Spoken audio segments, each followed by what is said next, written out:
Hey everyone, welcome to my weekend special. I hope you enjoy the show. Hit that like button and be sure to subscribe to the YouTube channel so you never miss my show. Whether it's Tuesday, Thursday, or Saturday, here's our first guest. Welcome back to the show, everybody. Today's special.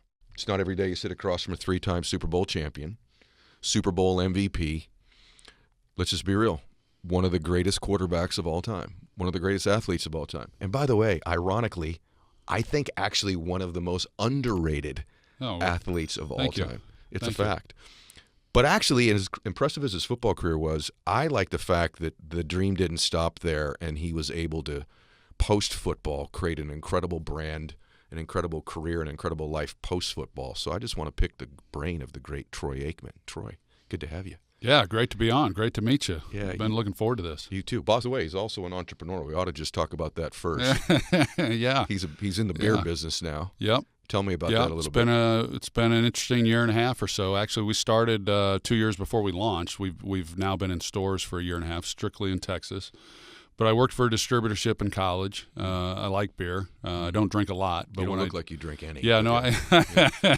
But, I met my partners, and we started kicking it around and seeing if it's something that I might want to do. And I work out. I'm mindful of what I put in my body, all those things. And I said, well, if we can do something that complements my lifestyle, then I'm all for it. And so we spent 2 years coming up with the recipe. And what's unique about 8, which is the name of the beer, is that we're 100% organic grains. We have no adjuncts and no fillers. So we're the only widely available beer that can say that. Every other widely available beer adds corn, rice, syrup, or sugar, so there's a lot of junk that's thrown in there.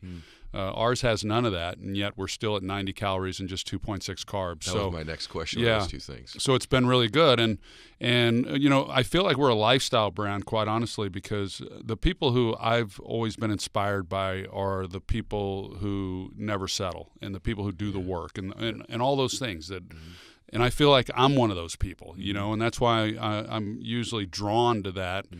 And so that's really who this beer was made for. Now, anyone who wants to drink it, that wants a better for you beer, we'll certainly accept. But by the way, you're in the right demo in this audience. If they can drink beer and be healthy, and it's actually unique. They can get it anywhere? Where can you get 8? In Texas. Okay. It's distributed across the entire state. Okay. Eventually, we hope that we'll move outside of Texas and be in other states. Let's get it online so we can buy it online. Can yeah. you do it eventually? That'd be great. I don't know what the restrictions are on that. I've been asked about that a lot. Yeah. But it's done really well. So we just kicked off our second year, and a lot of good stuff is happening. So. Congratulations. Yeah, thank you. You, like I said, you've had this incredible life. I'm going to ask you hard stuff today, stuff that I don't think you get asked all the time. I had a chance a few weeks ago. I was with Brady for a few days at an event. And I've been blessed that I've been around some guys that played your position at a pretty high level. Woody, John Elway's been a friend of mine for a long time. What's a through line for the great leaders in anything, but especially we'll just take quarterbacks now? What's a through line? And don't be humble today. Between like a Troy Aikman, because you're different personalities, very different. Troy Aikman, a John Elway, a Tom Brady. What is the through line that made you all great leaders? I know there's differences, but what's a through line? Yeah, I think we are all different. We all lead in a different way, which is true of any field, of course. But I think that probably what the through line is for all great quarterbacks, great leaders at that position, or in general, is that they put in the work and they're not outworked. And I think that. First of all, you got to play well, but you have to also be the guy who your teammates understand is there putting in the work and doing what's necessary in order to be the best that you can be. And I think that those guys that you mentioned, I'd like to think that I'm one of them as well. That your teammates never questioned your commitment, your dedication, and your persistence to being the best that you could be. Why does it matter? Like I like in business as an entrepreneur, I'll tell entrepreneurs one of the reasons you got to outwork everybody is when you're leading a team. An ironic thing, and maybe this isn't true in football, but I think it is, you actually create safety for everybody around you, stability when you're the hardest working person in the room and the leader. I think that's one of those like invisible things. Like you actually have created a sense of stability just by your mere presence and your work ethic that doesn't exist if you're a little bit hit and miss in an environment. Do you see that? Yeah, and I think that in football, maybe this is true in all sports, but I know that what I can relate to is the dynamics of a locker room and within an organization. And what generally happens is, for the quarterback, the franchise quarterback, is always viewed as the guy who didn't really have to fight necessarily for his pay. He's been treated well. You know, that, okay, well, the organization, and maybe even more so now, even though we've seen situations where some quarterbacks have had to hold out and hopefully get what they feel is their, corrected pay. Yeah. But I think in general, when you have a franchise quarterback, it's like, oh, okay, well, his contract's up, so we pay him, and then we move on, and these other guys are holding out, and then they got to fight a little harder. The quarterback usually has great relationships with not only the coaches but also the owner himself and all that. So I think that with that, the quarterback has to, in his way, make the other players, his teammates, understand that he's with them. You know, that he's one of them and that he's doing the work just like they are. And it's not always easy to do. And there have been those quarterbacks, those guys, those franchise quarterbacks that have struggled in that area. And it's not easy. And not to get off tangent, but I think that becomes a challenge right now with what we're seeing in college with the NIL, is that now you've got 18-year-olds instead of 24-year-olds that are having to navigate those waters of getting paid more than the rest of the players within the locker room. And how do you do that? It's not easy. That's interesting, because I've had a chance. I had Peyton Manning. I've interviewed Peyton. I interviewed John Montana, and then you. And when people make their list, which is interesting to me. I don't know if you take this personally or not, but when people go, okay, my top 5 quarterbacks of all time, you're usually going to hear Joe's name. You're going to hear Brady's name. Right. And then they'll interchange, Marino, Peyton Manning, whoever. They get their list. Rodgers, I guess, is on that list somehow now. But Mahomes I want to know where already. Otto Graham is. Right. That guy won like 10 championships. I know, he doesn't back get anything. Yeah. But what is it, in your case, I mean, it's clear you should be in that. And by the way, I'm sure on many lists you are. I don't mean to say. Well, no, that's not. Well, no, I'm not. I'm not. And why? And quite honestly, Ed, it doesn't affect me at all. I mean, it really doesn't.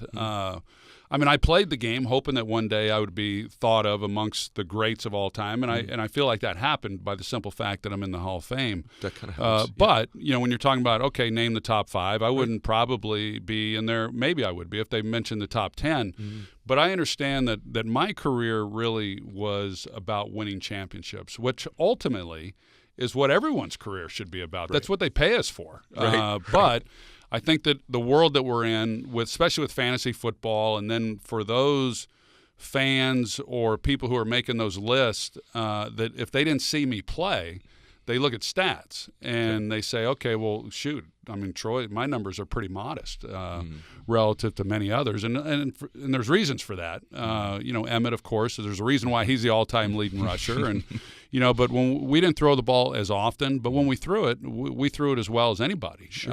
And that's why Michael Irvin's in the Hall of Fame as well. So no, it doesn't bother you.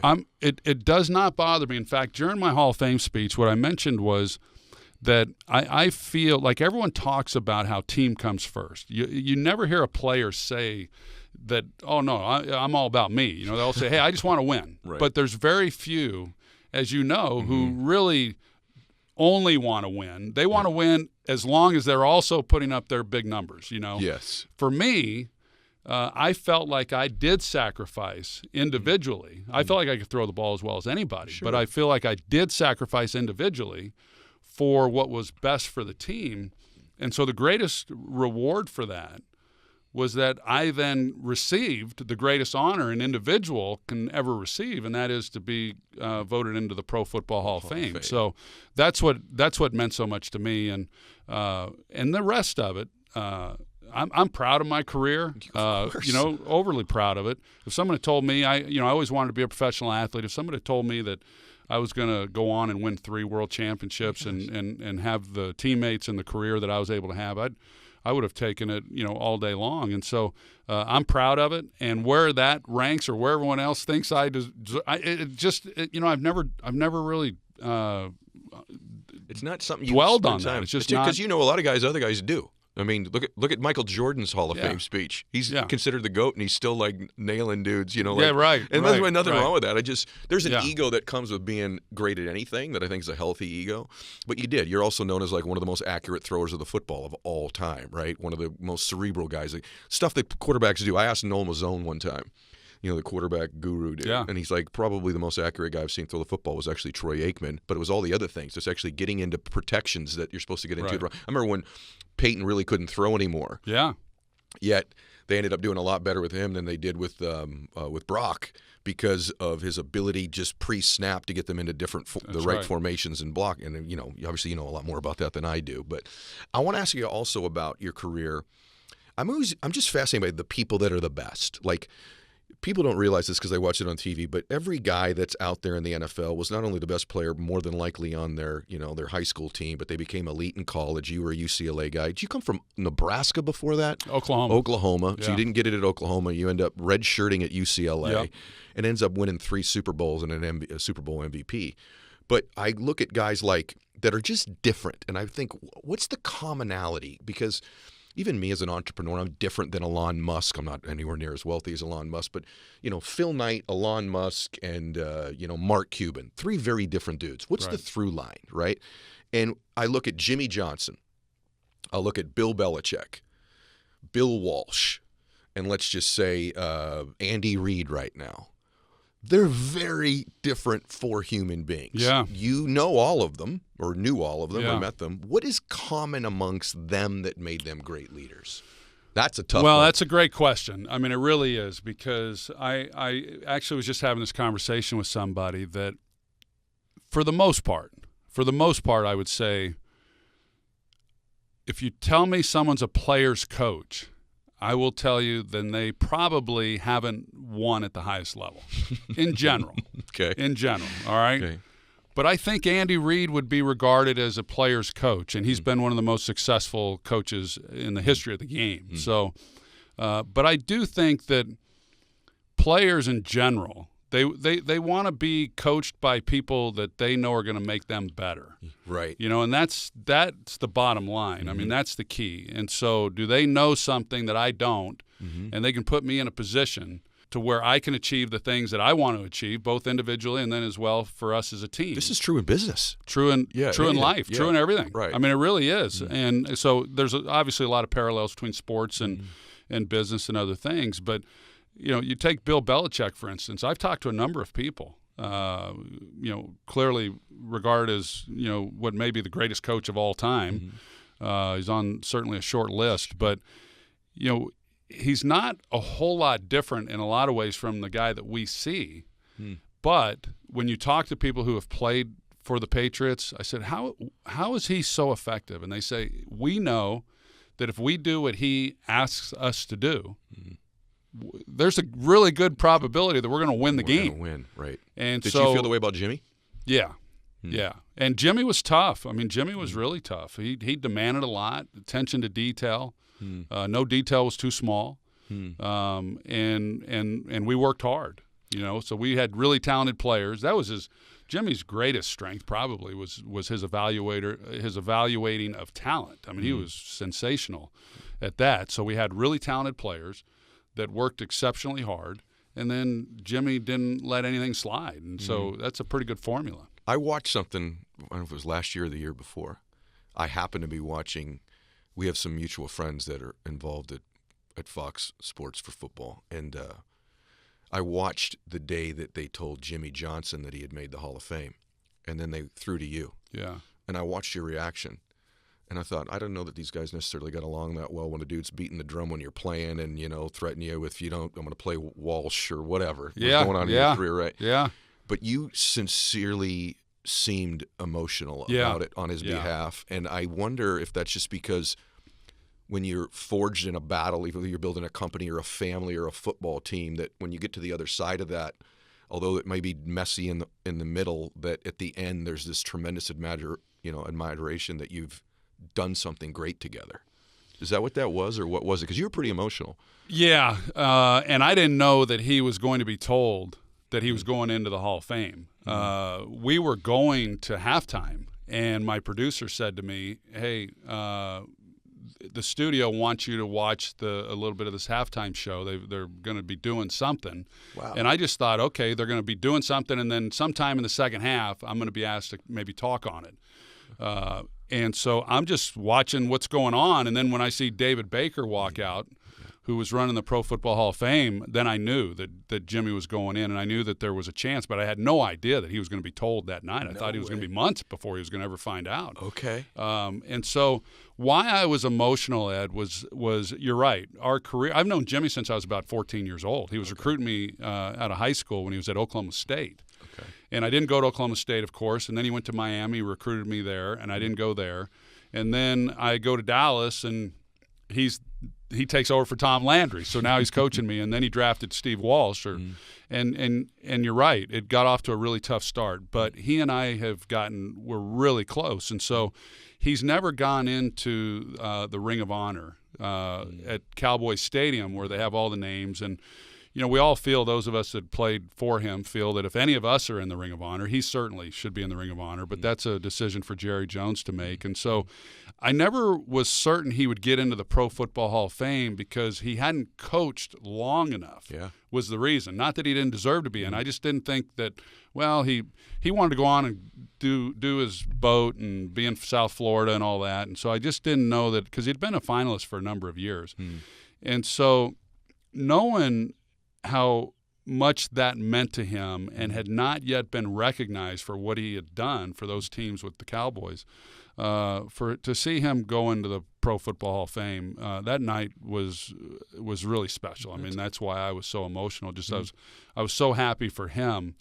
And then to take it a step further, is he asked me to be his presenter. So I presented him then, which is the greatest honor. I mean, the greatest athletic honor I've ever received is, as I mentioned, going into the Pro Football Hall of Fame. The greatest honor I've ever received in general was Jimmy Johnson asking me to be his presenter, because when you go into the Hall of Fame, you can ask anybody you want to be your presenter. Wow. And so when he asked me, I just thought, man, that is huge. That's a pretty special thing. And so, oh, wonderful, man! Congratulations. Speaking of emotions, dealing with failure. It's part of being an athlete. And I think back to just watching a lot of football. Your rookie year was not gorgeous. So most people that listen to my show may not even be football fans, but I'm interested to hear. Why don't you describe it a little bit? Tell them what happened your rookie year, which was you weren't winning a Super Bowl that year. No.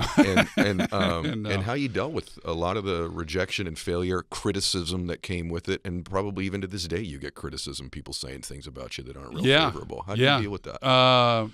No, it's my rookie year was, I guess when I first got criticized or had to deal with that was at Oklahoma. I was trying to run an offense that just didn't fit my skills, and so it was a real challenge. And OU, of course, is a hotbed for football, and we were pretty good at the time. And I was probably holding us back just because we were trying to run this wishbone offense, and it just wasn't for me.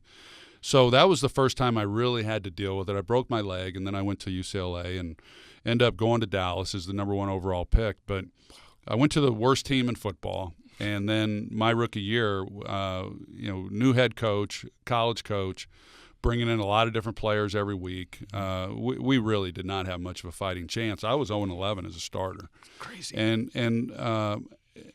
it was tough. I took a beating. We weren't very good up front. 0-11, everyone. 0-11. And so there were games where we should have lost based on how I played. And then there were other games where I thought I played pretty well, and we'd have a lead with 30 seconds left in the game, and somehow we'd lose it, And I just remember thinking, man, what does it take to win a game in this league? I mean, this is brutal. Game. Right. And but I never lost confidence, and I think the reason was I had a quarterback coach by the name of Jerry Rome, and he had played in the NFL, and he refused to let me get down on myself. And there were days when it was hard. It was hard to be positive. It was hard to be upbeat. It was hard to believe that good things were going to happen. But he was always there, being my champion, and he was in my corner, and so fortunately, my very first game, my second season, we won, and so I got that monkey off my back, and then over time we slowly got better and better, and then of course we won the Super Bowl in my fourth year and had great success. But yeah, I just think that. Does criticism hurt you? Even now? Well, nobody likes it. Yeah. You know, it's easy. I hear people say, hey, I don't pay any attention to criticism. I have a hard time believing that anyone just can totally brush it off. But if you get criticized enough, you know, and I'm now that I'm still in the public eye with the broadcasting and all that, you just learn that it's just part of it. You know, someone once told me that, hey, it's part of the, comes with the dinner. And criticism just comes with the dinner, and you know, I'll read Twitter from time to time, and if you've called a game and you read Twitter, buckle up, because I mean, I can't even. But some of it's pretty funny, and I laugh at most of it. But what I like, the reason I do it is because you know deep down if there's truth to those criticisms. Sure. You know? Yeah. And so I try to evaluate myself objectively, and I don't dismiss that. I mean, I listen and then think, yeah, you know what? They're right. Me too. They're right. I do the same. Enough. I kind of dig some of it. Yeah. Some of it's ridiculous, Yeah. but some of it I'm like, you know what? I've heard this enough times. There's some validity to this. That's right. I do need to make that adjustment. Yeah. And it's a bit of a wake up, and all that's good. So I don't mind it. I mean, I honestly don't mind it. What and about, even at the criticism, if you know deep down, like you've done your best and whatever it is, and then you just accept it and move on. And now, as you know, I mean, the critics, now everyone has a platform, so you get all the everyone gets criticized now. I mean, you just we definitely don't lack feedback in this day and age. There's plenty of feedback. I want to ask you about winning. I've always wanted to ask somebody who's won a lot this. I'll be honest with you. So the things that have happened in my life where I've kind of won in business or whatever, there were it was amazing. There were elements of it that were better than what I thought it was going to be, but there were also elements of it that surprised me. And I'm curious, you win this, as much as you can go back and really be there, you win this first Super Bowl. Maybe you're still on the field, you're in the locker room, it's the next day. Was it what you thought it would be? Like, did you feel what you thought you would feel? Because there's these new studies that actually say that you get more dopamine in the pursuit of something, that actually when you hit it, there's like a dopamine crash in your brain, and it's like, is that all there is? There's a little bit of a letdown. Yeah. Did you have that happen to you? What did it really feel like? Well, I'll take you back a little bit earlier than that. Okay. When I was about 14 years old, I couldn't wait to get my driver's license. Okay. I mean, I thought that anyone who could drive, how could they ever have a bad day in their life? I mean, I just thought that, how could you ever be upset about anything? I mean, you can drive. Right. Well, you turn 16, you get your driver's license, and you learn to drive and all that, and you've got a car, and then you realize that, hey, you still have bad days, and that always stuck with me. So I've always known that achievement isn't going to, it's not going to fulfill you anymore. I mean, you're proud, and you're working towards that, and you reach these goals. But it doesn't. It's not going to make you any happier. It's not. That comes from a totally different place. Now, I will tell you, I was in my 50s before I really figured that part of it out. Really. And so, but when I won my first Super Bowl, I knew it was. At least I knew that was in my back pocket, and that's what I was drafted to do. So that's where the satisfaction came. Like, for the rest of my career, they can't say I can't win the big one. Was it satisfaction or relief? Great question. I would say, in all honesty, it was more relief. Yeah. Because I was never one of these athletes who people would say, how come you don't smile more? How come you don't you don't look like you're really enjoying playing? I didn't smile or enjoy it until it was over, until we won. Until we won the game. I mean, that's when you were really able to enjoy the effort. Yes. But during it, no. I mean, it was a grind. So. But yeah, I think in all honesty, it was more relief. That's been my emotion too. It's interesting you say that. Like, it wasn't what I thought it would be, although there's other benefits that come with it that you don't dream of or imagine as well. But it's almost like, Okay, a little bit of relief. Yeah. But the other thing that's unique about you, brother, is that you repeat.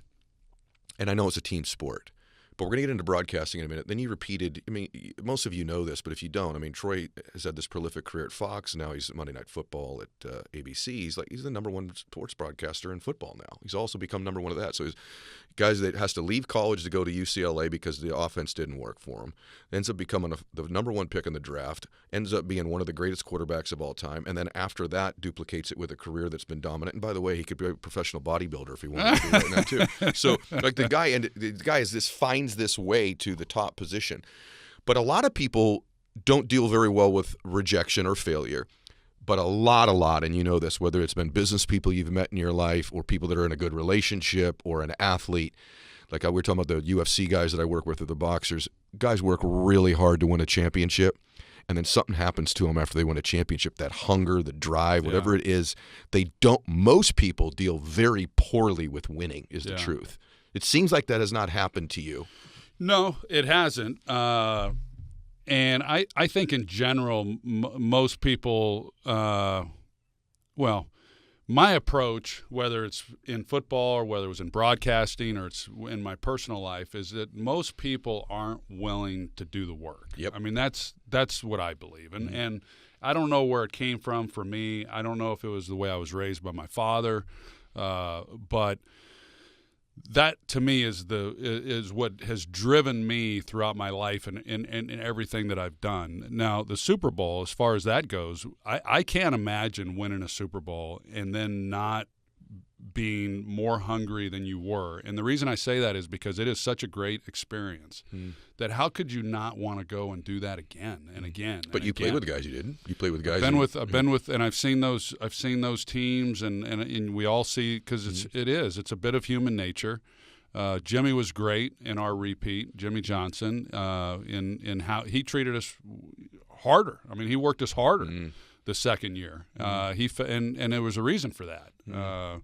Jimmy was a psychology major, and he felt that, hey, now's when people get complacent. I'm not going to allow it. And so he worked us even that much harder. But, Ed, I'm asked a lot about why I work out so much, why I do all this. And the reason really is simple, that I feel like my success as a player was because I just refused to be outworked. And so I was going to do whatever was required. And when I got into broadcasting, I'm not the greatest speaker in the world. And but I just said I'm going to give myself at least a fighting chance, and I'm going to put more time into this. And so I work hard at trying to be as prepared as I possibly can be to go into a broadcast. And then with the working out now in my personal life, it's been about discipline and commitment. And if I let myself go, I feel like then I become a bit of a fraud in what I believe is the foundation of who I am and why I've been able to have some degree of success. And so I think it's when you talk about a through line, when you've been asking me those questions, that's the through line for me. It's discipline, it's consistency, and it's commitment. This is like a master class on leadership and recruiting. But there's one thing I got to ask you, because I've always wondered this about you. Lots of coaches talk about faith in the locker room, right? Before a game, let's pray together. Or they're Christian men or women that lead teams.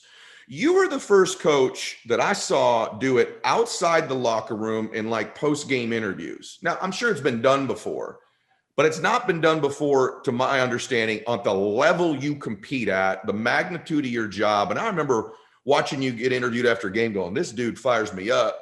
Man, he always acknowledges God.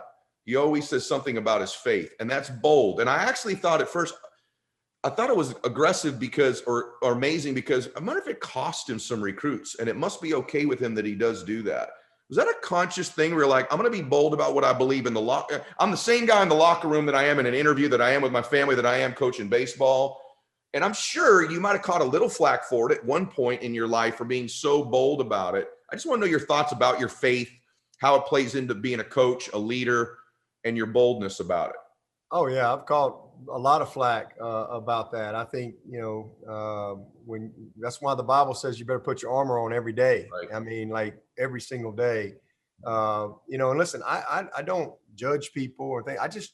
I just believe what I believe. And you know, Colossians 3:23 says, one of my favorite verses, it says, whatever you do it with all your heart as if you're working for the Lord. All right. Whatever you do. All right. And I tell them, hey, if you're cleaning the room, your bedroom, do it as if you're working for the Lord. Because that's the perspective God wants us to have. And that's, you know, we have a really crazy world. You know, we're in a fallen world. Sin is real. The devil is real too. Nobody wants to acknowledge that. That's what I believe. All right. And maybe I'm wrong. I'm going to meet my maker one day, but I know what I believe. And I believe in Jesus, and I believe in God. And I believe that in Colossians, where it says, whatever you do it with all your heart as if you're working for the Lord. And when you do something with all your heart, you're going to go above and beyond. Amen. Right. In everything that you do. And so God, I don't get how you can separate that. And so, yeah, I've had all kind of flack. One year there was some group that, man, they tried to, you know, come and like, they said all this crazy stuff. Like, I'm only playing Christian. I'm like, let me tell you something. If I'm only playing Christians, we ain't winning like we winning. I promise you. You know, ain't nobody check and roll at chapel. I got chapel, but I don't sit around and go, oh, you didn't come to chapel. You don't play today. No, give me a break. Right. You know, I just think you have to be who you are. There, and that's what I said back then. There's nobody that comes to Clemson. If I was an atheist, guess what? Everybody who came to Clemson would know that. All right. I think you just be who you are. Beautiful. You know, and there's nobody that comes to Clemson and goes, well, daggum, man, I know Coach Swinney was a Christian, you know, and so I just think you just be who you are. I know what my job is. My job is to win football games, but I know who my maker is too. And I know that when you are a person of faith and you're a Christian, that's not something you turn on and off. You know, whatever you do it as if you're working for the Lord. Beautiful. And so, yeah, my paycheck says Clemson University, but let me tell you, at the end of the day, I'm working for the Lord. Oh because God. One of these days, there's going to be a scoreboard a whole lot bigger than the one that hangs out here in Death Valley. And it's going to be, you know, Dabo, I gave you all these things and all these young people. What did you do for me? And listen, my job's not to save them, but I do feel like that I have a responsibility to be an example. And I try to live I'm the biggest sinner in the world. I try to live my life in a way that glorifies God. And in those moments from time to time, listen, I don't ever want anyone, we live in such a superficial world. I don't want anyone to ever think that, man, this is because anything that I am is because of God. Anything that I've done is because of God's favor on my life, God's grace, you know, man, God's grace and his favor, his will, his Holy Spirit, you know, leading the way. I mean, that's just how I look at it. And so, because we live in this world now where everybody wants to put you up on this pedestal. And I try to be quick and say, hey, listen, ain't nothing great about me. If there's anything great about me, it's the Holy Spirit inside of me. All right. And guess what? Everybody can have that. And you said something a minute ago. And listen, greatness is for everyone. And I told our team back in 2013, we beat Ohio State in our first ever BCS win on the Orange Bowl. And then we've beaten Alabama a couple of times, and we've beaten some of these big schools. If we walked out there at the middle of the field and we compared checkbooks and we compared budgets and we compared we'd get dominated. Yeah, we would get smoked. Or if we guess how many number one recruiting classes we've had in 12 years as a head coach? Zero. Right. Zero. None. Mm-hmm. You know, so it's not all about that. Mm-hmm. All right. It's about people. It's about passion. It's about, you know, synergy, iron sharpening iron. It's about attitude. It's about belief. That's what it's all about. And so, you know, I don't see it as being bold when I give God the glory. You know, I don't want any. I don't coach either. When I have glory for anything that happens in my life. We're two guys that have that in common. I'm a sinner saved by the grace of God too. Thank God. And but I'm told that I'm bold when I do it because I catch some criticism for it, just like you do. That's I think what I meant by bold. And I like you so much. Yeah, well, I can't worry. I just don't worry about that. You know, I mean, listen, I mean, that outside noise is always going to be there. Mm-hmm. And again, if we spend our lives sitting around worried about, you know, what we need to worry about is pleasing God. And when you live your life and that's your belief, pleasing God, well, you're going to upset people. That's just part of it. And you know what? It goes back to what I said earlier, being inside out. I don't know who said it, but there was a quote. I love it. It says, ships don't sink because of the water around them. They sink because the water gets in them. Right. And so we can't let all that stuff in us. Yeah. And, we got to let the light inside of us be brighter than the light on us at all times, and so the light gets bright, man. That was the last thing I told our team in 16. I was like, hey, this is what we got to do. The light's going to be bright, man, but we got to let the light inside of us be brighter. What an opportunity that we have. And listen, you know what? Some of the best opportunities that we have is when we have failed miserably. All right. That's when, especially when you're a Christian, and so, it's all good. That's what God teaches us. It's all good. All things work together for the good, for those who love the Lord. And so it's a mindset. It's a mentality. Yeah, it sucks. We hate it. But guess what? All things. All right. And so we're all here for a blink of an eye. I mean, a blur. I mean, we've lived long enough. You and I, we've seen young people die. I've spoken at a bunch of funerals. I've had former players die. I've had family die. It's boom. It's a blink of an eye. So are we going to live for something that's just superficial? That's not my choice. And here's the good thing about the God we serve. He gives us the choice. It's a choice, and it's everybody's choice. But I hope that we can live our lives in a way where maybe other people may say, you know what, there's just something different. Yeah. And you say, well, let me tell you about that. There's this guy named Jesus. And man, if you just put your eyes on him in the good and bad, and you believe and you don't quit, man, he's gonna bless your life. And some things this side of eternity we'll never know, we'll never understand. Yeah. All right. But that's what faith's all about. It's really just believing when you don't understand. And then one of these days when we meet our maker, man, we're gonna celebrate and and see the bigger picture of life. So awesome. I was saying earlier, I just like you. I just like you. I respect you, but I like you. I'm so glad I like you. When you have somebody from a distance you've admired, then you meet them, they kind of exceed your expectations. That's a wonderful thing. And you're doing that for me. And I know this for millions of people too. Talk about the very unique relationship you have with the overall leader of the organization in Vince McMahon. It seems that that's become a special friendship forged through loyalty, probably more than anything. And I got to think that friendship's been both good to his career and your career as well. So speak to those couple things. Yeah, absolutely. So as far as being the leader, it was never really something like I tried to pursue. It just kind of happened through the years. And I fell into this unique position where the boys, the wrestlers, they saw what the business meant to me, and that the business always came first. No matter what, the business came first. And as far when we're out on the road, obviously, your family comes first. But in a business sense, when I'm on the road, I don't care how late we stayed out, whatever we did nightlife wise, it did not affect the next day's performance. If it did, then you knew you were going to get, you get pulled aside and say, look, if you can't handle this, then maybe you shouldn't be doing this, because at the end of the day, it depends on what we do for our audience the next day. Guys appreciated that. Okay. But they knew, like, okay, hey, takes one of us, he goes out and he has a good time just like everybody else. But at bell time, all that goes out the window until after it's all over with.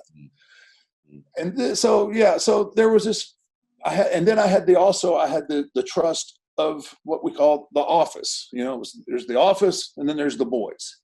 Okay. Somehow or another, I kind of landed in the middle. Like I was always accepted as one of the boys, but the office knew that they could trust me. And there were a lot of times, like whoever our talent relations VP was, there was a lot of times they would come to me and say, hey, this is, we're having this issue, and I could go to the guys or a guy or a person, pull them aside and say, look, man, I understand. And they appreciate that because they know that I've been through everything possible to go through. So, it wasn't like, oh, well, Undertaker's a stooge for the office and he's trying to, right. They trusted me. So I had that trust on each side, but many times I could talk to somebody and say, hey, look, this is their perspective. Okay. I understand your perspective because I'm talent, right? I'm with you. So a lot of times that happened and I could divert bigger issues with guys if they could kind of get over, if they could get over the ego, and then they knew and they trusted me enough, like, well, Taker's not going to screw me over. So it worked out. It worked out really nice. And then with Vince and the loyalty and everything else, so I was told by WCW. I was told I'd been there for about a year. My contract was coming up, and I went in to renegotiate my contract. And I wasn't looking for a huge bump, but I was looking for, I had a pretty good year, and I was just looking for a slight bump. And I was told by, Jim Hurd, who was running the company at the time, Ole Anderson and Jim Barnett, they looked me square in my eyes and they said, you're a great athlete, but no one's ever going to pay money to watch you wrestle. Seriously. Okay. That's all I needed to hear. So I get a meeting with Vince, and, he eventually gives me that opportunity. And that's all he ever promised me, was an opportunity. He never told me, hey, you're going to be this guy here for 30 years and do all these things. He said, I'm going to give you an opportunity. And then, but that's all I always remembered. When I did become a commodity, when WCW wanted me back, they wanted to pay me big bucks because they were paying everybody big bucks. Yeah. It's like, no, I can't do that.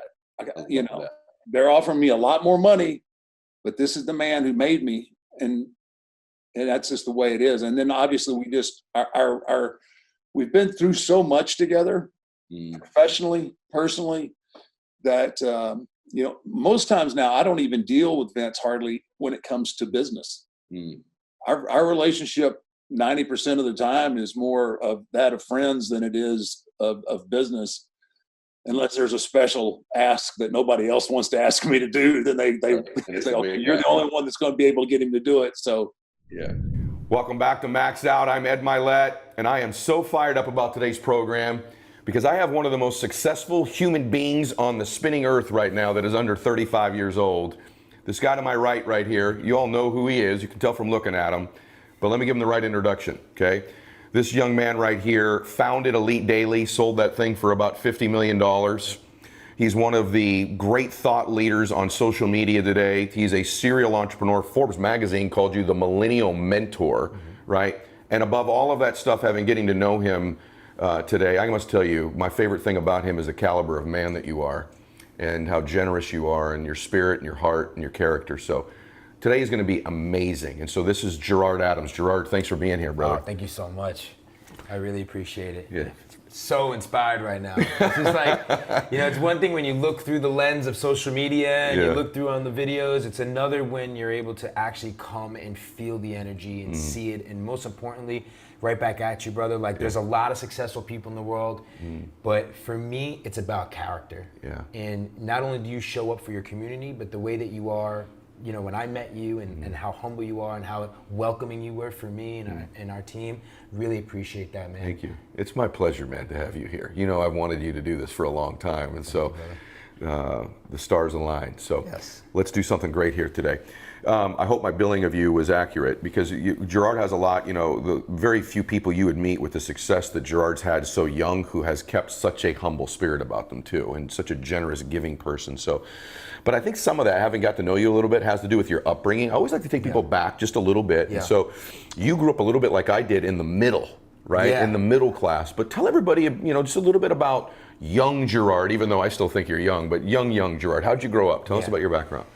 Well, I really had an unbelievable upbringing because I had a really strong, group of parents. Like my mother, she just really showed me a love and compassion and empathy and like the things that, a lot of people I feel like don't have that's worth more than anything in the world. Mm-hmm. And my father was just a strong man, you know. Yeah. He really instilled the leadership in a very young age. What he used to do is he used to write notes and leave them for me hidden in throughout my house. Really? So if I went to go get a glass of milk, there's a freaking little ripped up note in there. If I went to bed, there's something under when I pull the blanket up. If I wanted to go to school, he's dropping something in a freaking notebook for me or something. And there were these, you know, just quotes from whether it was John F. Kennedy, Marcus Aurelius, you know, just different leaders. And for me, you don't really understand it when you're really young. You're kind of like, oh, this is kind of cool again. Yeah. But I really started to appreciate it as I started to get older. So I grew up with unbelievable parents, hardworking. And they really instilled the work ethic for me. But I walked to school. I took the bus. I loved BMX. I was a skater. And you know, for me, I was just a very creative person. Even young. Yeah, I had charisma even when I was young. I used to make my own clothes. I begged my parents for one thing only, put me into art school. Really? I wanted to go to art school. Were you the only child? No, I have two unbelievable sisters. Okay. Yeah, so. Did he do the same thing for them? Was he writing them notes too, or was that something he did just with his son? You know what's funny? I've actually never asked them. Yeah, it'd be interesting to know, wouldn't it? Were you the only one getting these notes? You know, it was just, you know, he was very protective of my sisters. Okay, yeah, I'm you sure. know what I mean? And, as a dad. And he just, you know, they were way more educated, and of course he nurtured them. With me, it was a little more tough love, He was for tough sure. with you. And your mom, by the way, I just get this feeling your mom's a major influence, just because of how hard she worked. And I watched earlier when you talked about your mom. There's certainly something very special there with you and your mom too, right? What you learn from mom? Well, you know, on both sides of my family, I'm extremely grateful of my heritage. Which is what, by the way? People, I know you get asked this all the time, right? Well, I'm Colombian and Italian, but you know, my mother's side, I'm gonna say like 30 days ago, I went and visited my grandfather. He turned 99 years old. And I said it to myself, I wrote it down, I was like, my grandfather's turning 99 this year. I don't care what I'm doing, I don't care what interview, I don't care who wants to pay me for anything, what business, you know, opportunity there is. I am going to see my grandfather to help celebrate his 99 and ask him these questions about immigrating to this country. And, you know, I'm second generation, and I just feel like, you know, my mom's, you know, parents, my grandparents, they came here, you know, with that typical immigrant story with nothing. My grandfather came here first, then he sent back for my grandmother and my mother. My mother was born in Colombia, and she came here. So I think that work ethic and that, you know, and just the appreciation for being here and like, and making and building a life is instilled in my mom. And then, so I really think about that, and that's what really drives me. But it was the moment that I saw my mom working 7 days a week in a supermarket. And that was my first job. You know, I wanted to work. You know, my parents weren't like, they didn't give me things, like I had to earn it. So my first job, believe it or not, was like working at the supermarket where my mom worked. She was an employee there.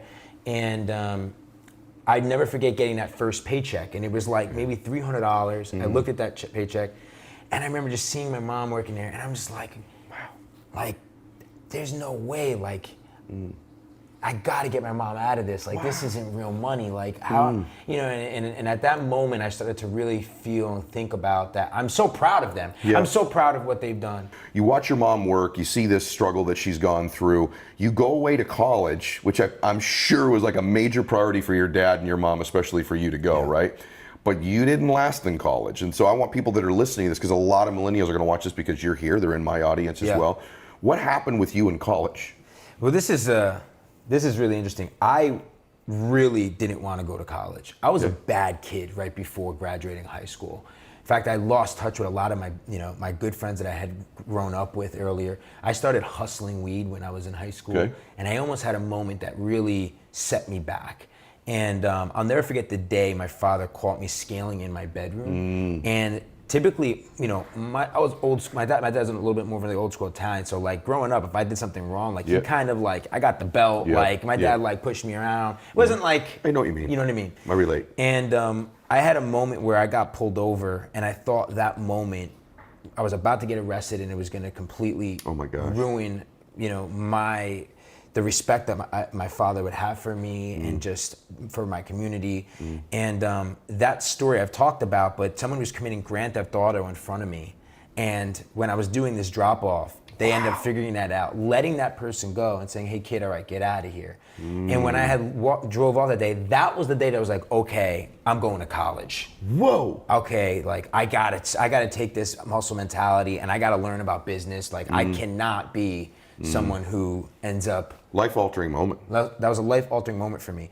But I ended up crying during graduation because my father wanted me to get into a good college, he wanted me to go to Princeton, and I got into barely a community college. So I remember just completely freaking distraught, being Were you crying because you thought you let your dad down? Actually, no. I was actually really more about the fact that like the people that I had been friends with, they were going to these great schools. And I was alone going to this community college, and I was like, fuck, like I'm such a disappointment to like myself. Like and but going to college that first semester, I instantly was like, this just isn't for me. You just knew. I just knew. I think it was part of the reason why I hustled. Like I just always was this creative. I wanted to be outside the box. I didn't want to be, you know, I wanted to break the rules. That's that art thing in you, huh? The art thing in me, very creative, and to this day. And you know, being in school, I was like, this isn't for me. Yeah, I went to college, and it's one of the things that there's more and more people I interviewed, but that wasn't their thing. And I think the consciousness about that is changing too, because when I was in college, one of the things that I observed too was like, it just sort of brings out these cookie cutter people, the business school, you know, you kind of, and it sort of squashes from people their ambition, their creativity. I'm not knocking college at all. I have a degree. Yeah, me neither. And I'm pro-J's, and if I had kids, I would tell them. It's a great debate in my family. My wife's like, they don't need to go to college. I go, absolutely, they're going to college. Well, they're going to be entrepreneurs anyway. It'll give them experience, and it's an achievement. It shows work in finishing an idea. Welcome back to Max Out, everybody. I'm so excited about today's show because this is somebody that I admired from a distance for, a couple decades now at a minimum. And to put it bluntly, he is the most successful man in the history of his craft. He's the most successful man in the history of sports radio.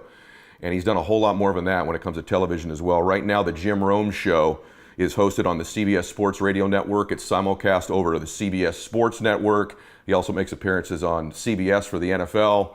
And he's had a storied career in an area and an arena that I'm very, very fond of. And it's great to have him with me here today. So Jim, thanks for being here. It is so good to see you. Boy, that is some kind of view, my man. That lives up to all the hype. That is a beautiful, beautiful scene. Well done. Very blessed, for sure. And so have you been, by the way. Sure.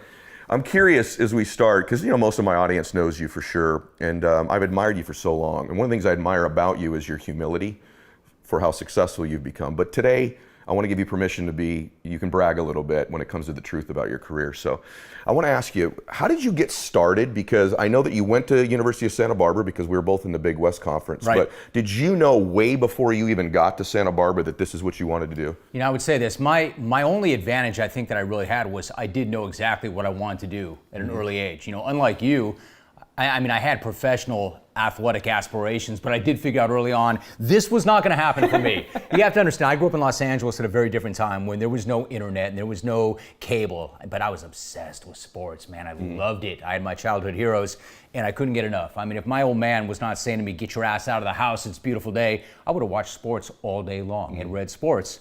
But I did realize at a pretty early age that I could not hit a curveball. I was not blessed with this great size and ability. So how do I stay in sports? And I just kind of got it in my head, maybe I could be on the radio. Maybe if I got really lucky, I could be on TV. So I knew at an early age. And what that did for me, Ed, was I knew that the second I got to UC Santa Barbara, I checked into the dorm and I went right to the radio station and I never left. And I just kind of locked in. So my one advantage was I knew when you're not supposed to know. Who knows when they enter college what they want to do? Did you know? Well, you want to be a pro baseball player. And it didn't work, right? Yeah, you ended up doing what you wanted to do. But I think it's like my son just started college. It's okay not to know when you start college, right? Yeah, absolutely. But I knew, and I was willing to lock in and start paying the price. So yes, I knew. That's awesome. So you get started. I was a radio TV broadcast major. I was a communication major. And one of the things that I tell all entrepreneurs is, I think especially in this day and age with the internet, technology, everybody wants stuff to happen right now. Right. Like, hey man, I'm gonna give this a shot for 6 months. I'm gonna make a run at this, until it hurts a little bit. One of the things I admired about you, because you chose a craft that it does not happen quickly in. So what about like staying power? You get going, You leave Santa Barbara. It's not like the next year you're, in San Diego, becoming the Jim Rome that we know now. No, there's lots of layers to that. It's a really interesting question. Like Mike Tyson said, everybody's got a plan until they get punched in the face. Everybody's like, I'm going to do this. Like when I was in Santa Barbara, we all thought we would go right to the top because you're in college and you're naive and you don't know how the world works just yet. So we all believe that until you actually get into it. And then all of a sudden you see what's going on around you. So when I was a young person in the business, I would apply myself, but then I see my other friends who are not in the business and they're going to law school or they got into marketing or they got into sales or they went to Wall Street and they're killing it. Yes. And all of a sudden now I'm still grinding in market 174, which is Santa Barbara, and I'm not making much money and all my buddies are just thriving and they're killing it. It's at that point that people start to say, it's a dream. It's a pipe dream. It's not meant to be. It's not for me. I'm going to give in. And then people give in. So I would say this is a great story. I knew not to give in, but you know what? I did. I was one of the guys that gave in. So here's what happened. When I was in college, I had 7 internships in 3.5 years because I was obsessed. Man, I was terrified of falling behind. And I was so committed, but then I had one bad experience. I got punched in the face once and did not react well to it. I worked for a radio station in Santa Barbara for free for 9 months. Wow. A paid position opened up. The news director says to me, you're the guy. You've earned it. It's your time. You cut a demo tape. We play it for the owner and then you're in. The owner hears it. He hates it. He goes, I'm not hiring that guy. And I'm like, wow. But I had a fallback plan. My parents owned a business. So I go to my old man because I have visions of there's the BMW, there's the house, there's the presidency. So I go to my tough old man from Boston. I'm like, hey, Dad, listen, I want to go to work for you. He goes, no. I'm like, Dad, every old man wants their son to follow in their footsteps, their legacy. He's like, not this one. And I'm looking at him like, what? And he says to me, you've never once displayed any interest in the family company. You don't come to me right now and say you want to. No. He said no. I'm like, yeah. I'm like, what do? I want to control my own fate, my own destiny, and then radio's not fair, life's not fair. So I talked him into it. I wore him down. Because I always had this kind of drive and passion. I wore him down. I worked on him for 6 months. Of course it was the wrong thing for the wrong reason. He fired me.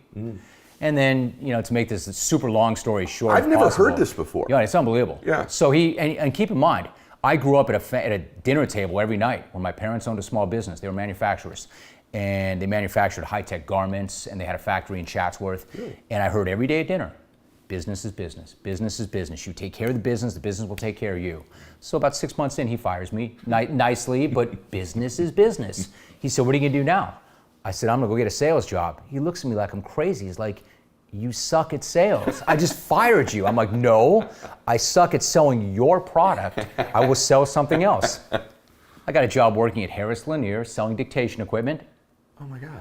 And because when I went to a headhunter, they said, we're going to send you out, and here's the best one. Here's the one that everybody wants. I could always sell me, yeah, you're right, but nothing else. Right. So I got the job. I stayed there 38 days. I quit. They're furious. And then I'm selling phone equipment. And it's going terrible, man. I'm getting my face beat in. And finally, in a fit of just, I'm near tears, I call my old boss where I had an internship in Santa Barbara, and I said, my life, he's like, hey, Rome, what's going on? I'm like, nothing good, nothing good. He's like, what? I lay out my whole sales life. I'm a failure. I'm worth nothing. Do you have any radio work in Santa Barbara? He said, I got one thing, 30 hours, vacation relief, traffic reports, $5 an hour. Do you want it? I said, yes. And I tell my old man, he's like, how are you gonna live? I said, I have no idea, but my life is going right down the gutter. I gotta get back up there. And so I committed to this. I had $5 an hour, 30 hours a week for 1 month, no benefits, because the kid was on vacation for Christmas. And I said, I'll figure it out when I get up there. I just know that I'm not good at sales. Wow, brother, I don't even know where that question started. Sorry about that. No. I knew your whole story, and I did not know that part of it. Yeah. Like, that's a huge thing. Like, I'm so grateful you said this, because a lot of entrepreneurial types listen to this, right?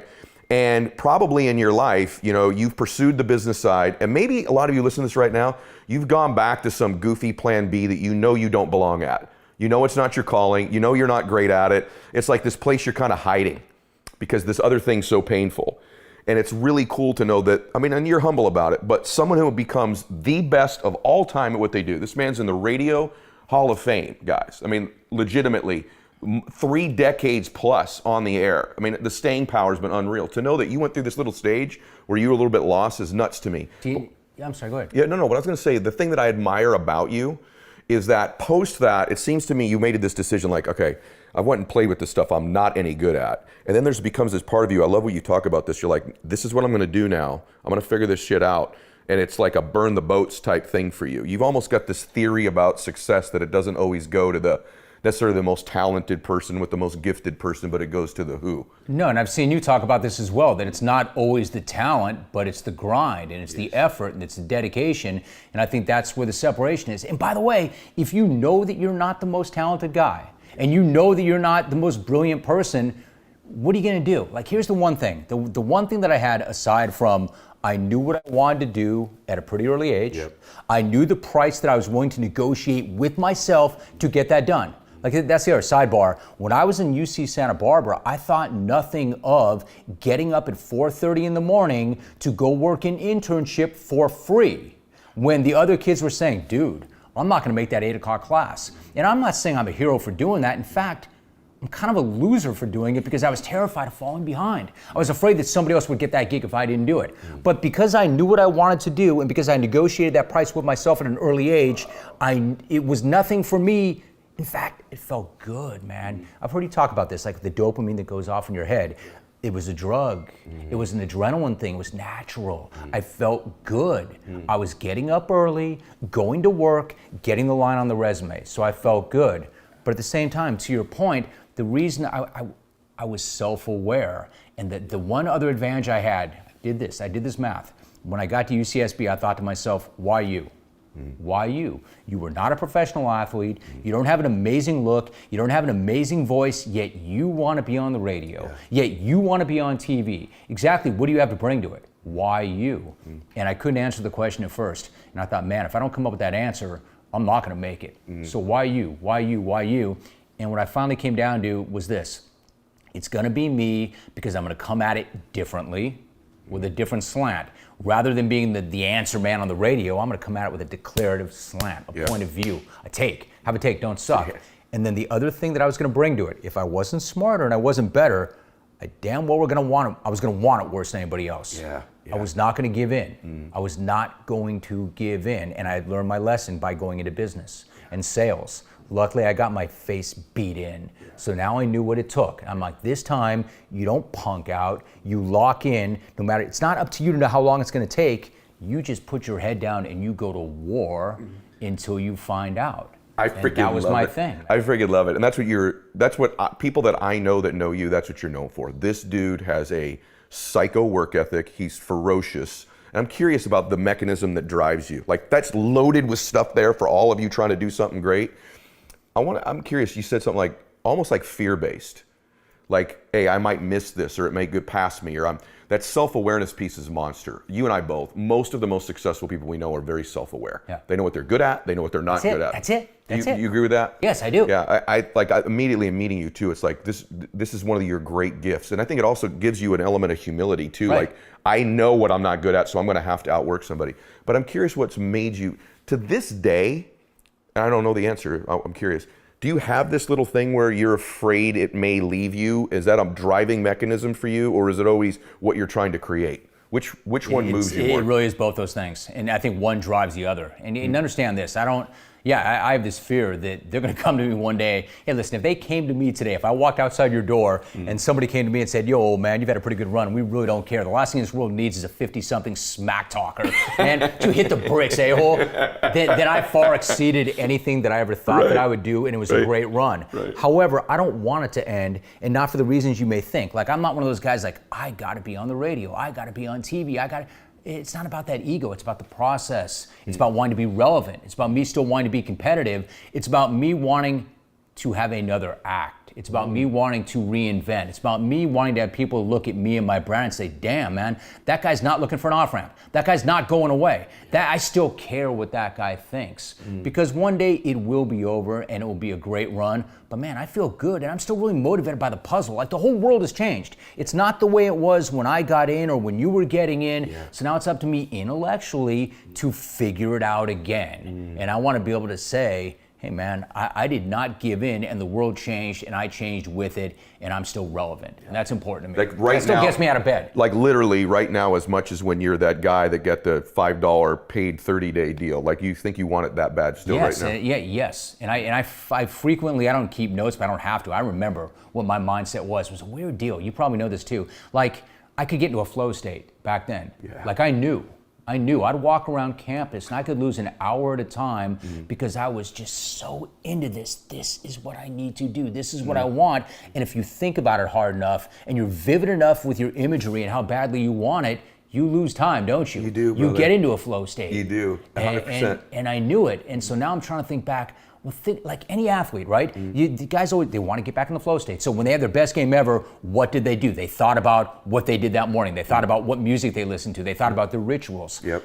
And I'm trying to think, man, do it again. Do it again. Do it again. Do you have a big ritual you do? Do you have anything specific you do? You get up real early, don't you? Yeah, I drink coffee. That's my ritual. Me too. Yeah, I get up early, but not as early as I would like, and I fight that thing every single day. But I try to be very ritualistic about it, man. Get up, get going, get to work, lock in. And you know, like anybody else, like any entrepreneur watching, get yourself to do the things that you do not want to do, because that's also one of the separators between those who do and don't. Make yourself do the things you do not want to do, and do them consistently. You guys see why I wanted him on? You guys Because are you know, getting I think because a lot of us read the same things, think about the same things. Like even before I got into this, Yeah. I probably read a lot of the stuff that you read on the way up. Yeah. I would read Zig Ziglar, Og Mandino, Tom Hopkins, Me too. Dale Carnegie. You know, like, Yeah. and some of it resonated more than some of the other stuff. But I read a lot of that stuff Yeah, too. I have this feeling, and you don't need to acknowledge it. I think that some of your brand is going to end up in this area. I think that here's what's rare about you. It's significantly different about you. One, you were born with some incredible giftedness to articulate thoughts. Let's be real. I mean, you're given a great voice. You were given the ability to think and process information through your mouth at the speed of thought. That's a very rare thing. But you seem to be, I think a lot of people, success leaves clues. I think there are a lot of people, and you've met them too, I don't think they can explain to you why they're successful. A lot of people have arrived to success because they're not self-aware. They can't explain to you the steps. You're very unique in that you do know what the things were that made you who you are, and you can articulate them very well. I think you'd be shortchanging people by not doing more of this stuff. This is fun. Yeah, I mean, this is fun. I like this. I've always liked this. And again, I think about these things. I think the reason I can articulate it is because I've thought about it long and hard because of what you're talking about. I'm not being cute when I say this. I really think that I'm pretty average in most things. So I wanted to figure out where I could be above average or way above average. And the only thing I kept coming back to was have a very different approach to the format as it exists. Yep. And if you're lucky, people will like it. And then control what you can control, and that's your attitude and your energy and your grit and your ability to deal with adversity and bounce back. Yeah, and you do something else. I've seen guys that outwork everybody the first year or two, or the third or fourth year, and then there's this point where like they're bought. We all know these. They just get bought with their success. Their price tag gets met, and then all of a sudden they don't show up like they used to. They don't innovate. They don't evolve. They don't think through. For most people, what makes you special, why I was so attracted to you, is it's 30 plus years and you're still trying to get better. You're still fighting for these inches. That's the separator. It's like that's what separates to me someone like a LeBron in his 17th year from somebody else. Don't you? 100%. I was just going to say to you that you will recognize this. It is exactly like LeBron. It's exactly like your guy Tom Brady. Explain to me how people who've had that much success, that have paid that kind of price, that have all the shiny things and the view of the ocean, why are they still working as hard as they are? Because you know what? It wasn't about the shiny things. It wasn't necessarily about that money, man. It was about the right stuff. Who in their right mind is still getting up at 3:30 in the morning when they've got money that they can't get to and their kids can't get to and they can't get to because they still want it so badly? This is what I'm saying. This is why I watch you and we talk to similar people. How do you bottle this stuff? How do we get this stuff? Yeah. And how do we give it to our kids? Right. Right. How do you do that? And by the way, that's a whole sidebar. Yeah. But when you have this, your kids aren't coming up the way you came up. That's right. So how do you explain that? I know. And your kid never went to a public shower at a swimming pool, right? You know the because whole his story. old man busted his ass. Exactly. So how do you put that in your kid? And then, by the way, if they don't want it as badly as that's fine. It's okay. That's okay. Yeah. However, just know the whole world isn't this. Yeah. It's tough out there. I do think one of the ways you do it, by the way, I have a dad from Boston too. Really? I was born in Boston, and my dad and mom You were are born from in Boston? Yeah, and my mom I and didn't know my that. dad and mom are Boston too. But one of the things I've tried to do, and you have the same situation, your children have grown up completely different than you grew up, right? But one of the things I think is a key to that is that they have seen their old man still after it. In other words, they've linked it to the work. So many kids that get to, this is another thing, so that have success, if you have children, you know, your children may be later in life than your effort was paid, your price was paid. My kids have still seen me paying the price even after the money part, don't you think? Oh yeah, and so same with great. yours. Like, I bet if I asked your kids, they'd be like, hey, one thing about my dad, he's a horse. This dude gets up and goes all the time. They've linked what they see you doing to the work, as opposed to maybe someone who inherited it or something. You'll get this. Like my son Jake, so now he's a freshman at the University of Madison, Wisconsin, or Wisconsin-Madison.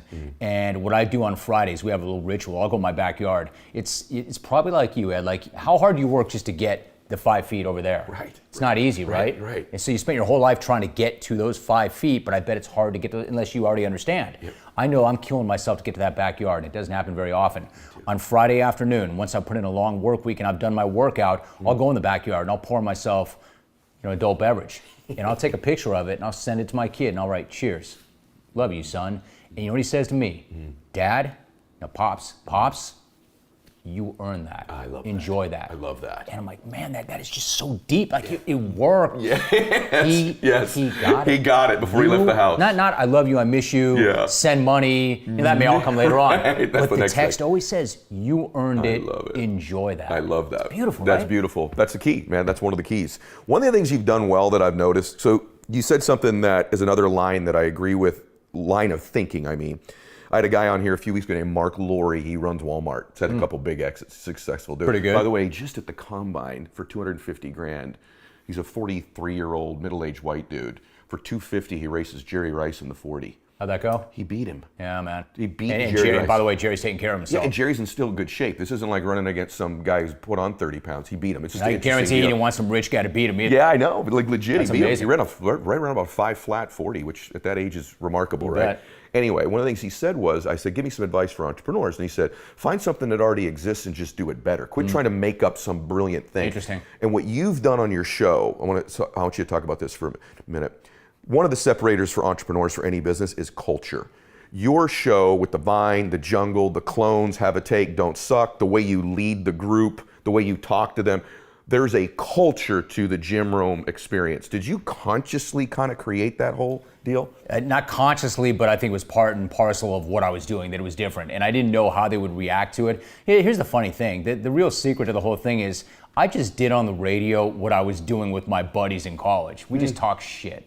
I just love sports. And that's just the way I saw the world, literally. I did not sit around with a legal pad at night and just think of, I'm going to just make up all these terms and just like call the Knicks the bricks because they can't shoot the ball. That really was the way I saw the world. You know, and we would just talk shit. And I'm like, wow, this is amazing. They might pay me to come up with this as a format. Right. So, but luckily, because, again, understand the world that I came into. Yeah. When I got my first big break in 1990, not to date myself, there were 2 sports talk radio stations in America, FAN in New York and Extra Sports 690. In fact, when I started to apply for that station, which is a whole different story unto itself, they weren't even all sports. They were like news talk, but they had the Chargers rights, and there was a sports talk show in the afternoon. Were they the Mighty 690? Sure was. Yeah. Mighty 690, exactly. Yeah.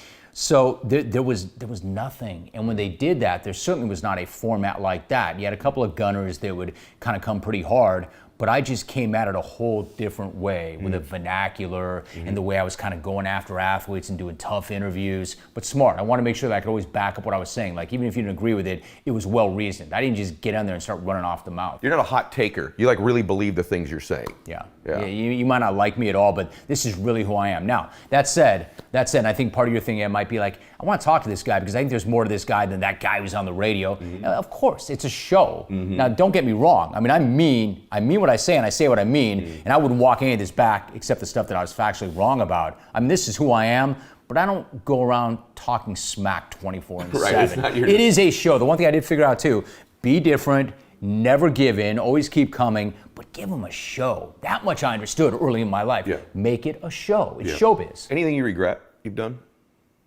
I mean, sure. I kind of regret calling Jim Everett Chris several times. I know he was so. I regret that I didn't understand that situation better. That's really interesting. So Jim Everett, a lot of people know me as the guy. The quarterback attacked him. Understand this about this incident. That was not a setup. That was not me. People think this really. What happened was there's a whole backstory to it that I've told a few times.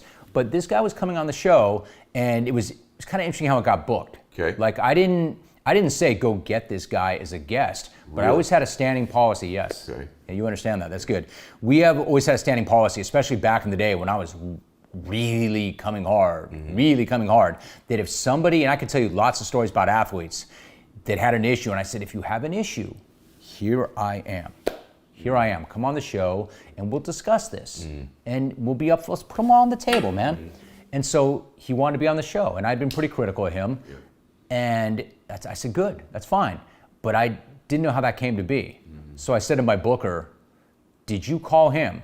And my booker said, no, he called us. Wow. I said, okay, because that's what my policy was. And then right before, like the night before, and I asked the question a few times, now you called him, he called us, right? Yes, Jim, he called us. Right before, my booker admits to me I called him. I said, all right, let's get on the phone and be sure that he knows. He knows. So my producer, who is an extraordinarily successful guy, named Mark Shapiro, he ran ESPN for years. Yeah. He now is with William Morris, where I am right now. And he said, hey, listen, you know Rome has called you Chris Everett. Yes, we know. He's talking to him. He's like, yes, I know. You know he's going to say it on the show because he would never not say to a guy's face what he said about him on the radio. Yes, I know. We know what show we're getting on. But this is not going to be the show. We really want to do this interview. There's a lot here. He's like, I know. I'm aware. And then he came on. And then I said it. And then he goes, I bet you don't do it again. And then I said it again. So one regret is I didn't need to say it again. And I really, honestly, I didn't know he was that angry. It was live TV. And I didn't play it right. It was live. It was live. It was live. Yeah. And so that was a really bad day at work for me. Jim, good to have you on the show. Good to be here, Jim. Thank you. Check that. Chris Everett, good to have you on the show. You know what? You've been calling me that for about the last 5 years. About 2 years, actually, Chris. Well, hey, you know what? Let me say one thing. In that game, how many sacks did I have that we came back and won? How many sacks did you have? How many sacks? Well, see, but this was back in 1989. Okay, that was about you may have even been Jim Everett back there, but somewhere along the way, Jim, you ceased being Jim and you became Chris. Well, let me tell you a little secret. That, we're sitting here right now, and if you guys want to take a station break, you can. But if you call me Chris Everett to my face one more time... I already did it twice. You call it one more time, we better take a station break. Well, it's a 5-minute segment, or a 5-segment show. We got a long way to go. Well, we do. We got a long way to go. We do. I'll get a couple segments out of you before. Well, it's good to be here with you, though. Well, it's good to see you, too. Because you've been talking like this behind my back for a long time. But now I said it right here. Right, exactly. Well, we got no problems then. I think that you probably won't say it again. I bet I do. Okay. Chris? That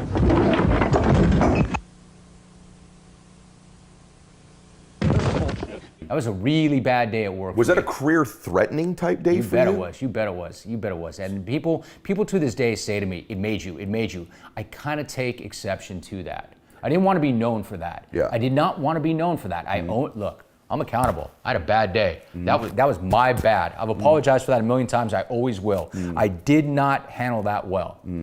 Period. The backstory is pretty interesting, though, to be honest with you. I mean, he knew what he was getting into. The reason I think here's the thing, though. Somebody said to me, I think he was coming for you. I don't know that he was. I think that he got really upset, and understandably so. I think in the moment, of course he got upset. Right. And you'll find this even more interesting. For years, I tried to do the interview after it happened. I'm like, let's get some closure. Yeah. And not for the wrong reason. Now people want to see it just to see it. Would you believe to this day we've never spoken? Wow. I tried for years and years and years to do the interview, and he always said no. Wow. And I just stopped asking after about 10 years. Well, of course, after a decade of asking. Right. Maybe he'll see this and agree to do it. Maybe. That would be awesome. Or maybe I don't want to anymore. That's a big takeaway. The reason I asked you, I wasn't going to bring the incident up, I was going to see what you answered, was that's the other thing I kind of want people to get another lesson through you.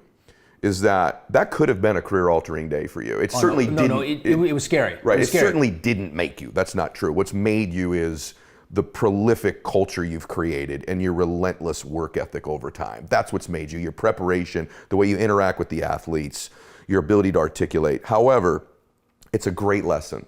It's a great lesson because I look at a guy like our mutual buddy, A-Rod's a good buddy, and I look at A-Rod, 3-4 years ago, he was a pariah, right? Like nobody in the world would touch him. And he's remade himself into this, like, he's the face of ESPN baseball. He's revered again, right? And so the reason why that's important is, for everybody, a lot of us have this one mistake in our life. It could be a divorce, a bankruptcy, and we shame ourselves the rest of our life. Like, okay, I can't win again because I made this one particular error in our career. You're proof of that, whether it was an error or not on air. It was one of the most shocking sports interview moments in the history of sports interviews. I mean, I don't want to give myself too much credit. It was one of the most shocking moments on TV. Ever. In a long time. Yeah, Ever. Yeah, And I will tell you one more thing, too. I don't know if you know this, but it's a little cheesy, but I think it is apropos. Yeah. The LA Times did a piece shortly thereafter, and the title of the article was, "Is this the end of the Roman Empire?" Whoa. I put it on my mirror. I looked at it every day for a year. I saw it every morning when I shaved. I saw it every morning when I got out. Like, they're speculating that my career is over before it starts. And so it's one thing to pump yourself up with don't give in, don't quit. Yeah, easy to say all that until adversity hits. Adversity hit. And the world was different then. I mean, there was no social media then, which would have made it tougher, but I'll tell you what there was. There was Saturday Night Live. Katie Couric talking shit about me. They were killing me on Saturday Night Live. Really? And so people like now say, yeah, well, that's awesome. And it's not awesome when you're in it and you think that maybe you're not getting contracts renewed. And then all of a sudden, when people don't know you, you're going to restaurants and everybody knows you, and it's for the wrong reason. Because it was one bad night. And let that be a lesson. One bad decision could impact the rest of your life. Yeah. During those moments, I'm curious about Janet. Yeah. So I've been married once. And she's had my back through a bunch of different ups and downs. You talk about Janet on the show, but I think she's only been on the show like one time. One time? Yeah, we both also have this thing where we're real private with our families. We're not doing a lot of posts and pictures and things like that. I'm protective of that too. But if you don't mind talking about it, because I just think she's been such an important part of your life. How important has Janet been through moments like that in your career? Or are you just like, do you do your thing and she does her thing? No. She's definitely right in the middle of that whole thing because we met through the business. The funny thing about Janet, when I met Janet, she was way more successful at this business than I was. She was a vice president of the corporation that owned the Mighty 690. Okay. Janet heard me and tried to fire me right away. So Janet's a vice president of human resources. And the funny thing about, because the corporate office was in San Diego where the station was, but they owned several stations nationwide, they all had a vote at the conference table about programming. I always thought that was kind of weird, that why is accounting voting on programming? Why is human resources voting on programming? Yeah. Because they could, I guess, and they did. Because I did this differently than anybody else had, they had never heard anything like that before. Yep. So Janet grows up in Long Beach. She's a huge Dodger fan. And I get on the radio and I said, let me tell you about Fernando Valenzuela. Man, that old man will be on food stamps by the end of the week. And she literally was mortified. This is a church-going girl who grew up loving the Dodgers, and she was mortified. She's like, I don't know who the new guy is. I don't know where he came from. I move that we fire him right now. Really? So I married her ultimately. That's awesome. But the moral of that story is, she was doing way better than me, making a lot more money, way more successful. And she saw me before any of this happened. And so I kind of schooled her and my friends and family that when I came up, and people who liked me loved me, and people who didn't like me hated my guts and said things that were not nice, in some cases horrible, and didn't know me, and family and friends get really upset. I'm like, listen, this is part of it. This is what we signed up for. So you need to understand, you cannot react to this. You can't fight everybody who says something. Yeah, but they don't know you. Well, you can't control that. Right. So she knows that. So when it hit the fan, she was there. She was fine. That's awesome, man. You've had a great partner all these years, which led you into, I just want to talk about this for a little bit because I think it's a really weird part of your story. Like, somehow this sports guy was in all these other sports, and I knew enough about you. We had no interest in horse business before. Yeah. Like, all of a sudden, you're like, and by the way, like anything you've done, like, you didn't just do it a little bit. I mean, eventually you got into, like, you're pretty deep. Yeah, I was really deep, and I had no interest in that either. So no interest in that. So there's a guy named Billy Koch, and Billy Koch, actually was a college baseball player at Northwestern and a Beverly Hills kid. And he was in this. He had a racing syndicate. So what he would do is he would go out and he'd find people and they'd invest and they'd buy pieces of a horse. And he saw me in Del Mar and said, hey, he knew me. And he's like, you're gonna love this, you're gonna love this. I'm like, no, I won't. No, I won't, I have no interest. Why would I wanna do that? I wanna go to Del Mar, I wanna watch the races, I'll put on a suit, have a few pops, and I'll do that once or twice a summer and I'm good. He's like, no, you'll love it, you'll love it.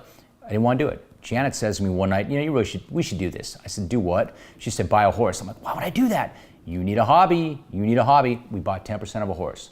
I go to Santa Anita. The horse is Argentinian bred. They bring him in. He runs. And I was naive. I thought, I'm a sports talk show host, man. I know everything. I didn't know that much about horse racing. I really didn't. Running styles, strategies. I buy 10% of the horse. The horse is running dead last. I'm like, I must be the biggest sucker ever. There must be like easy mark on my forehead. I'm trying to put a stop on the check in the middle of the race, asshole. The horse comes from dead last to win the race in the most exciting fashion ever. And I've told this story. It's like somebody rolled up behind me and injected me with equine crack. So awesome. I look at this guy, I'm like, dude, you got anything else you can sell me? What else do you have for sale? And I couldn't stop. It felt so amazing, So then I'm all in, and some of the best and worst days of my life have been at the track. But you went up to like 14 horses or something, right? And then you get to Misdirection, and you're talking about a horse that's like multiple victories at the Breeders' Cup. So the really short version is, so Janet's like, hey, how much money have we lost, by the way, doing this? I'm like, a lot. She's like, maybe we should stop. I'm like, you told me to get a hobby. She goes, I didn't tell you to get one that expensive. Yeah. I said, here's the thing. One more time. There's this horse named Misdirection. She's like, Jimmy, stop. I'm like, listen to me.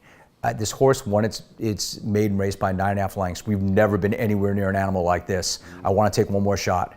She's like, all right. So that was it. Misdirection literally saved my horse racing life, because up until then, that was the last shot. And then I bought in. They made us the majority owner. We ran in our silks, and she won 2 Breeders' Cup races against the boys, which was unbelievable. And to this day, I've never experienced anything in business that felt like that first win that she had. It was the most surreal moment of my life that did not involve the things that matter. So that was the high, the low is shared belief, right? So, the lowest shared belief. Yeah, just tell them about that. So shared belief was so we sold Misdirection at auction because we wanted to retire her, give her the right life. Shared belief is a horse that we bought that we thought we'd have some fun with. He was a gelding, okay? So you cannot, if they're gelded, they've got no residual value. You cannot breed them. That's why he was for sale. And we bought the horse, and the horse was unbelievable. We had no idea. He went from a horse that we thought we'd have fun with to the top-ranked thoroughbred in the world. He was the #1 ranked horse in the world.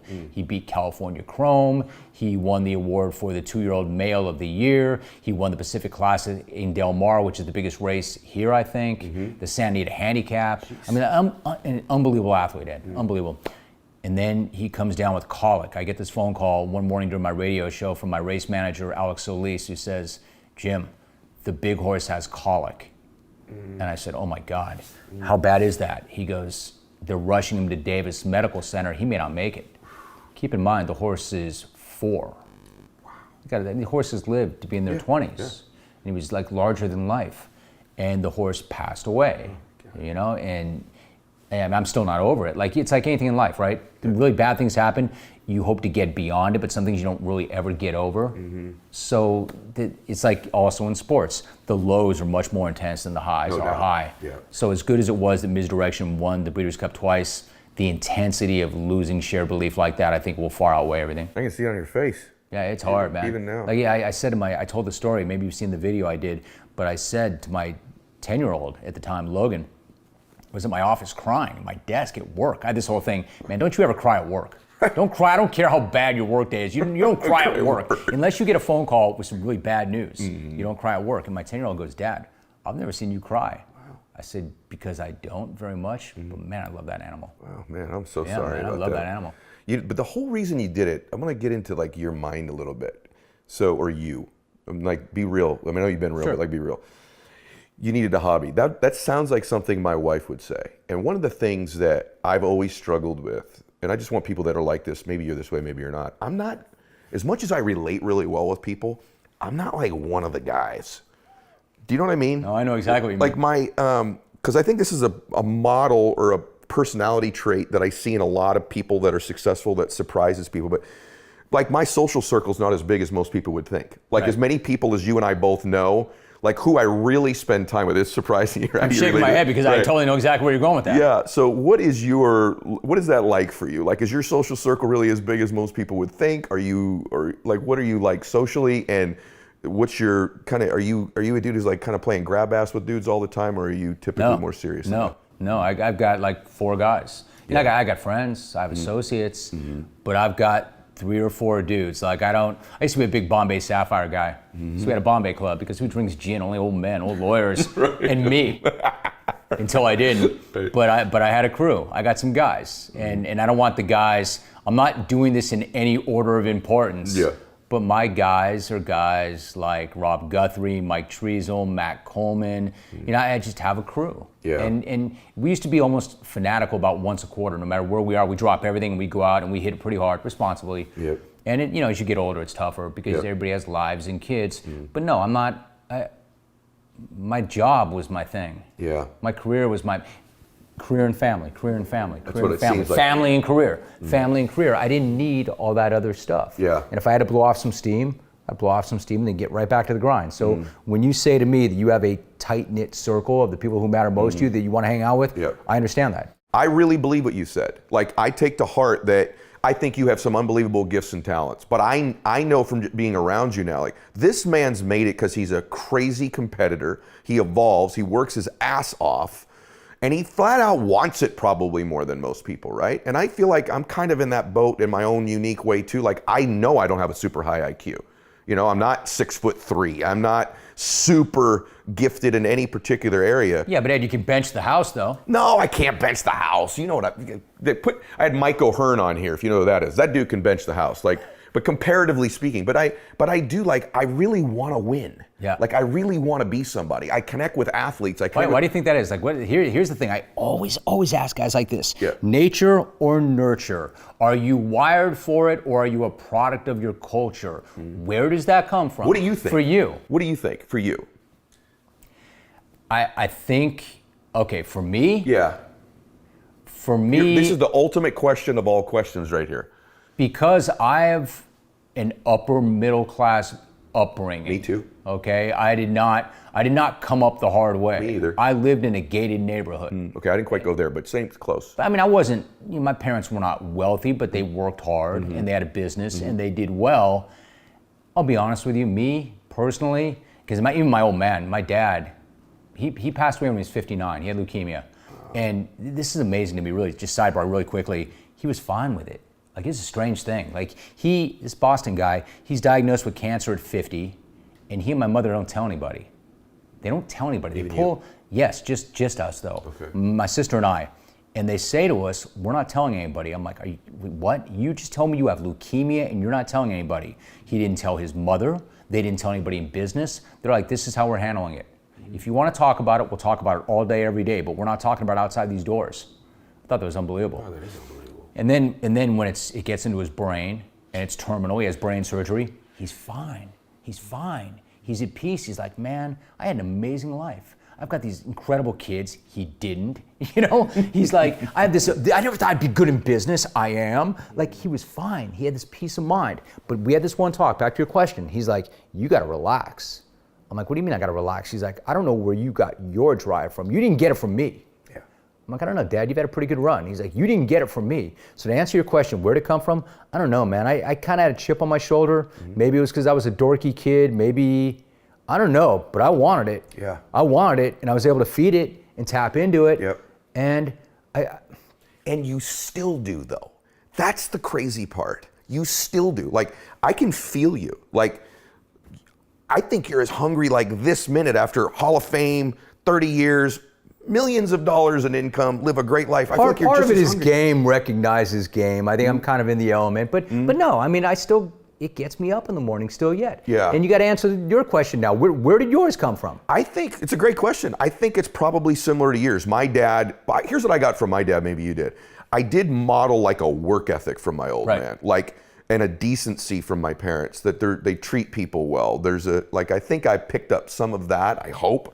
But my dad never had ambition. My dad's told me many times, I just wanted to work and provide for the family. I wanted a good life. Like, what the hell happened to you? My dad and I have this conversation all the time. I bet. And it sort of shocks him. I don't even think they saw, I think they knew they wanted me to be successful, but I'm not sure they thought whatever happened. I think that. So what happened? I don't know. I think some of it was that I was an undersized athlete, stuff like that too. But again, I think it's probably more nature because 4 siblings grew up in my household. We're very different people. Same stimulus, same family, same parents, and I'm different. I'm always fascinated by that. I am too. But I think that the people that have that psycho streak, that have that I want to be somebody thing, need to know that it's great. Like my dad says that to me too. You need to chill. Like, hey, when's enough? And hey, even this morning we're talking about some deal I'm doing. He's like, put the pressure off yourself a little bit. Because I think as a parent, you want them to be okay. Right. I don't know maybe it's good that he dials me in once in a while, that someone does that, but I wouldn't recommend that to somebody. Like if I'm not in pursuit of something, I'm miserable. I tried for like a half a year to like golf and sit on the beach, and it's not what makes me happy. Yeah, but you enjoy this though, right? I do. I think it'd be a real mistake to hit it, and it took me a long time to figure this out. And man, you have all these things that you work so hard for, but you just keep grinding and grinding and grinding, and then it got away. Right. You didn't take that minute. Yeah. I'm not saying dial it down. I'm not saying downshift. I'm saying this is the best view I've ever seen. Hopefully you get your ass out on that deck and you have some of that tequila once in a while. I mean, you have to do it, right? We both had a little before we started today. I didn't. Well, maybe a little. You had a sip, but yeah, I had a little bit. I do that. I think that's one of the things that maybe you're right. Maybe one of the things you're pointing something out to me. Maybe I need to show that side of me a little bit more. That people go, I want to be like that. Like I want to have some fun doing it too. Or not even show yourself, just do it. Yeah, Just do it, man. Just do it. Like I'm not saying you don't ever compromise who you are and what you do, because you're right. What are you gonna? You're not gonna be happy. Yeah. You're not gonna be. What are you gonna do? Not get up in the morning and work out. Not get up and go to work. Right. One day maybe.